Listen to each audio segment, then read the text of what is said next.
E olha, gente, após a Anvisa ter negado por unanimidade a importação da vacina Sputnik V por estados, o Fundo Russo de Investimento Direto, Kryl Dmitriev, acusou a agência de ter agido politicamente, hein? Em nota, o fundo também afirma que o posicionamento da Anvisa é consequência direta da pressão dos Estados Unidos.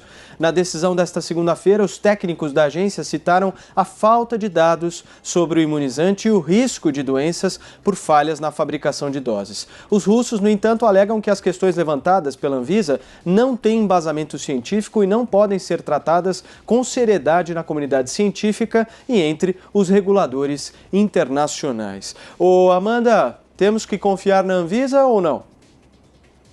Acho que sim, Paulo. A Anvisa vem fazendo um bom trabalho e a gente tem que confiar na Anvisa mesmo quando ela decida algo que a gente não goste, né? É natural que os governadores do Norte e do Nordeste que estão por trás aí dessa ação queriam importar, já tinham contratos de importação e distribuição das doses da vacina russa, Sputnik. Óbvio que eles estão preocupados com seus cidadãos, querem administrar essas doses, é uma preocupação compreensível, louvável, mas não dá para forçar a Anvisa a aprovar alguma coisa em que não haja dados robustos, sólidos, os mesmos dados sólidos e robustos que a Anvisa cobrou das outras vacinas que já aprovou, né, a da Pfizer, a Coronavac, a AstraZeneca, assim por diante. Então, até conversei com vários médicos, infectologistas, epidemiologistas, e eles têm basicamente a mesma posição. Um deles me ressaltou que não tem nenhuma aprovação para uso emergencial em nenhuma agência regulatória de peso mundial, né, já foi aprovado em vários países, acho que 60 ou quase 60 países, mas nenhuma agência regulatória de peso. Enfatizaram que faltaram muitos dados e apresentaram várias irregularidades, né, com questões relativas à segurança e qualidade. Então, basicamente, o principal dado de maior preocupação, o principal falha de maior preocupação que foi apontada ontem nessa análise extensa pela Anvisa, né, até o Gustavo Mendes, que é gerente geral de medicamentos, que falou, disse que um dos problemas graves foi a presença desse adenovírus, que deveria ser não replicante, né, o adenovírus é aquele vetor que carrega o material genético para a pessoa vacinada, imunizada, que tem que ter uma garantia de que esse adenovírus não vá se replicar dentro do organismo, podendo produzir eventualmente outra doença que pode ser grave, como uma pessoa imunodeprimida, por exemplo. Mas não havia garantias pelo material, pelos documentos apresentados pela Sputnik, ali, pelo Instituto Gamaleya, de que esse adenovírus não fosse replicar no organismo. E aí foram apresentadas outras falhas também sobre a fabricação e a distribuição das doses de vacina, sobre documentos sobre eventuais eventos adversos nas pessoas que foram imunizadas. Então, falta uma série de dados e, infelizmente, por enquanto não foi possível aprovar. Quer dizer que a vacina Sputnik é ruim? Mas isso já não está sendo administrado em vários países, não foi publicado lá na revista Lancet? Não, pode ser que a vacina seja excelente, mas esses documentos precisam ser apresentados na sua integralidade. Constantino, você acha que a população precisa confiar na Anvisa ou não? Paulo, via de regra, não há motivos para duvidar, né? Tem um quadro técnico sério, tem feito um trabalho, né?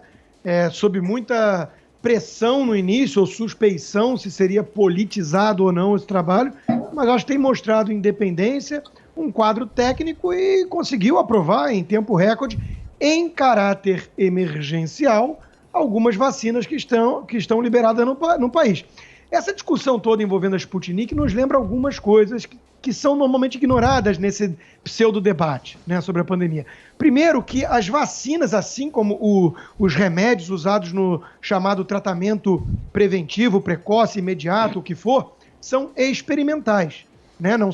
Venderam como uma panaceia, qualquer vacina, você não podia desconfiar de nada, você não podia demonstrar nenhum ceticismo, fazer perguntas, né? Queriam obrigatoriedade da vacina, vamos lembrar, né? Então há uma pressão muito grande, mas são experimentais. Eu acabei de mencionar, são dados, né? A vacina disparou a vacinação na Índia e o número de mortes também.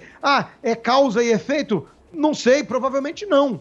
Provavelmente não, deve ter a ver com a variante lá, né? Agora, ninguém explica também por que surgem essas variantes mais agressivas em alguns países, é uma coisa que tem mais perguntas do que respostas.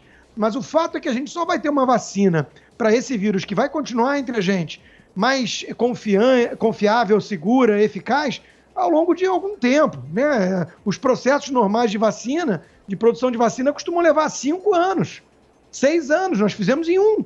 Então é óbvio que foi meio nas coxas, na galega, né? Então isso vai em processo de tentativa e erro. E aí também tem uma questão que pouca gente traz para o debate ou para a reflexão, que é a qualidade de cada vacina.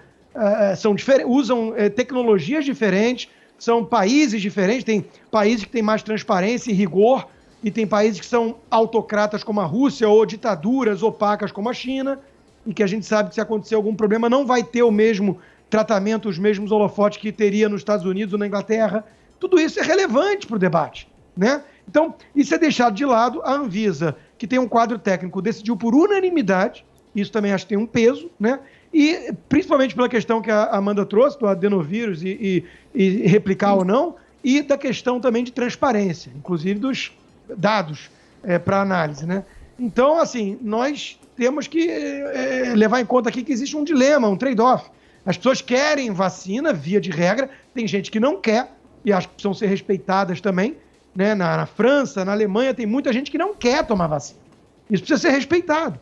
Então, as pessoas querem vacina, via de regra, mas a vacina tem que passar por um crivo mínimo, um critério ali objetivo, técnico, do órgão competente. Não adianta dizer que em alguns países foram aprovados. Até porque aqui nos Estados Unidos, por exemplo, não se toma a Sputnik nem a Coronavac, né?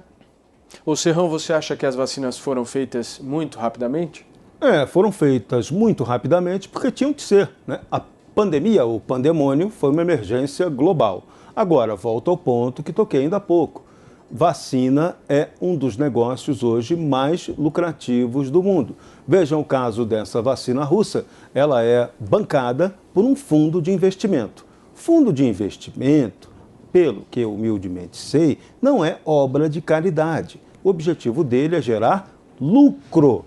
Então está bem claro. Quem está bancando isso quer ganhar dinheiro com a vacina. Então, quando ela não vende, cria-se aí uma guerra comercial. No caso agora também tem os russos tentando bater no governo brasileiro, colaborando com o cabo eleitoral da oposição, o grande Covidão. Então, tudo isso tem que ser muito levado em conta. Interesses econômicos terríveis durante essa pandemia, o custo dos insumos médicos, os custos elevados de fornecimento de oxigênio, que no Brasil é um cartel, o custo, tudo custo, hein? Custo de você montar UTIs, montar e desmontar hospitais. A gente aqui montou hospitais de campanha e desmontamos, de repente, governadores e prefeitos fizeram isso. Isso gastou dinheiro público, gastou dinheiro do pagador de imposto. E aí, como é que fica essa questão?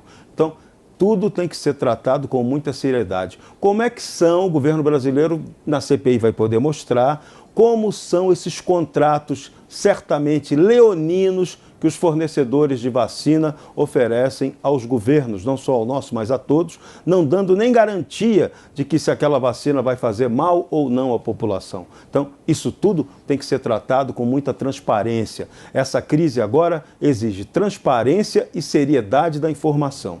Se o governo federal não adotar uma postura correta de comunicação, ele vai se ferrar, como já se ferrou desde o início. O presidente Bolsonaro errou na comunicação, caiu na narrativa da oposição e agora apanha exatamente porque fragilizou essa base da informação correta, pública e transparente.